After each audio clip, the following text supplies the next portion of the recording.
Well, quite healthy, I must say, traditional vegetables.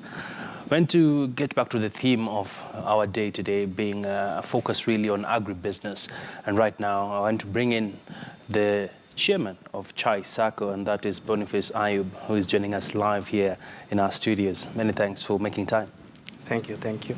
And the tea sector has been facing serious turmoil in 2017, where we did see tea prices fluctuate, and of course the drought. And the business climate, how would you describe the last bit of 2017, and what are we looking forward to in 2018? Thank you, Kima. Last year, we must say, and there is common knowledge to every Kenyan that last year was a difficult year, especially towards the end for business, and therefore the tea sector was not exclusive because it does not operate in a highland. Mm-hmm. It operates in within the other. It operates with the other sectors of our economy, and therefore it was greatly affected, especially from the part of the drought. The prices also were fluctuating.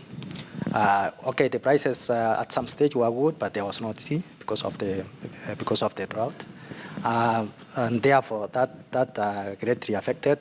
And as it were, you know, there are some costs that are fixed, like fixed manufacturing costs that must be incurred. If you have rate or quantities of tea that are not optimal in terms of meeting the required costs for manufacture, definitely they will be manufactured at a loss. And therefore that affects the bottom line, and at the end, the returns to the farmers are affected. Mm-hmm. So that is it for the sector, and you see it was affected, and to capital in terms of the environment in which we were, the tea sector was also equally affected, and you know, at that time there was kind of panic buying from our buyers, because they were fearing of mm-hmm. Maybe there could be the situation like 2007, 2008 economic situation where they were not able to get the tea. So once they bought, and then the aftermath, when there is tea, it's likely to cause some aftermath, some consequences afterwards. If we, like now, we have a few lanes, and if the stocks arise, then it is likely to be affected. But all that we say is it's not bad. It's mm-hmm. good. It's looking good. It's looking good. Yes. And let's talk about the Sacco business. It has also been performing pretty well, especially now that we are seeing more and more Kenyans opting to go to Saccos as compared to going to the banks.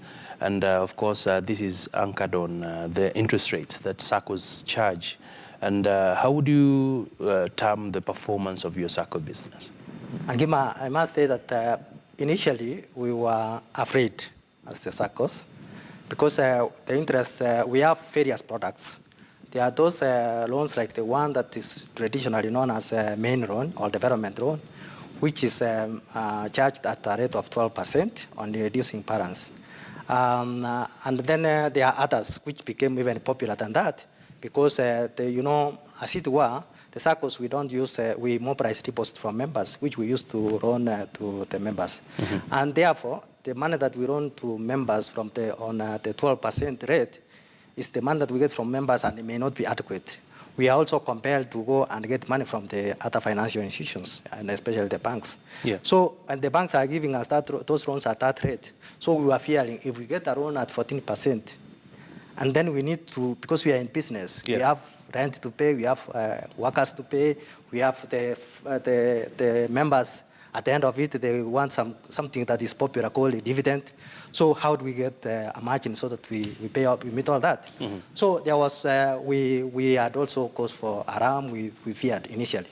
But as time went by, it came through that even the banks were not easily lending out to their customers. And even those who are members who had even gone out to the banks, they came back. So we had an overwhelming demand. But unfortunately for us, again, we are limited by deposits. But to assure members and the general public is that the Sacco model is the best.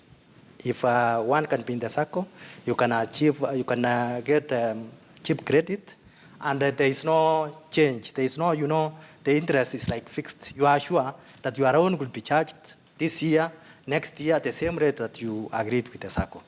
So that in itself is a comfort. And then there's no so much demand from the Saccos like in the traditional, financial institutions, the banking sector. So at the Sacco is where a member can be and can be comfortable and can sleep well, knowing that I have a loan. I've achieved my development of myself in whatever project I've taken, and therefore I'll be. We have seen members develop greatly, in fact even faster than those who took credit from the banks. So I encourage members to to join. Those who have not joined, join and take loans from the Sacco sector. All right. So of course, on the other aspect, definitely we were also affected business-wise, like I've demonstrated, that we did not get sufficient funds, as it were, and therefore that greatly affected us. But going forward, we are seeing a bright future, and we will stabilize. All right. And looking at the current model with which many Saccos in Kenya are operating in, apart from concentrating on the core business, there's also a lot of diversification happening where you find a Sacco now getting into land acquisition, trying to come up with products that can fit to the members. What's your experience like when it comes to how the Saccos have continued to try to be modern in terms of tailor-making products that suit the markets? Are we there yet as a country, or Saccos are still lagging behind compared to what banks are doing? Thank you. Very good question, Gima. Very good question. As it were, Saccos are not just remaining traditionally. They are also evolving with time. And what's happening is that, they are also looking like previously, Saccos never used to have the marketing departments. They are, whatever that is offered, the product offering from the Saccos are customer-driven. But in this sense, the customer is also the member. So the market surveys and all that is also done by the Saccos to get what the members need. So like you have correctly put it, Saccos are also, they are enriching members by serving their demands by way of providing credit for them to educate their children or themselves, by also developing the members by acquiring lands. And you see in this country, as it were in Kenya, land acquisition process has become a bit tricky. People are selling here in terms of the brokers. And this is common knowledge. I'm not accusing anybody, but it's common knowledge. Of course. That is happening. So, but a Sacco, being an institution, it acquires land legitimately and through a right process. And therefore, when a member comes and buys the land from an institution like a Sacco, it's assured that it's a clean deal, and the member is less assured. And then going forward, you see, like the Big Four, the president has talked about, he has mentioned about housing, providing cheap housing. And the Saccos are like in that. In fact, the loans that were taken by the members from the Saccos, we, like as Jai Sacco, we usually even do visits to members to find out how they are utilizing the loans that they have taken from us. You find that a member will be able to account for their loans. They have put up houses. Some have put up even rental houses, although in small scale, but they have done that. Others have built their own houses at their residential houses, yes, wherever they are.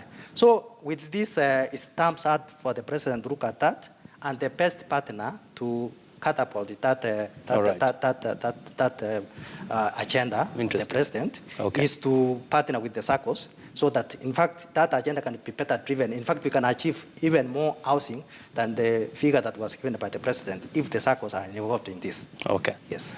Great place to end the conversation. Before we end, maybe let me we actually ran out of take time. this opportunity to wish my members, wherever they are, okay, Merry Christmas, Happy New Year, and prosperous 2018. All right. I hope they enjoyed their Christmas well. Okay. I assure them that Jai Sacco is up and waiting to serve them. We are more better, and we are spread all over the country to serve our members wherever they are.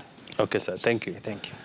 Well, we've been speaking there to the chairman of Chai Sacco, that is Boniface Ayub, just taking us through some interesting aspects around how the various issues that have continued to define the Sacco business.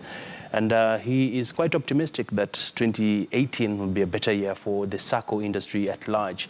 Well, it's just but a question of time. And that's where we leave it at. We're out of time, actually. And let's do this tomorrow, same time, same place. My name is Abi Agina. Coming up next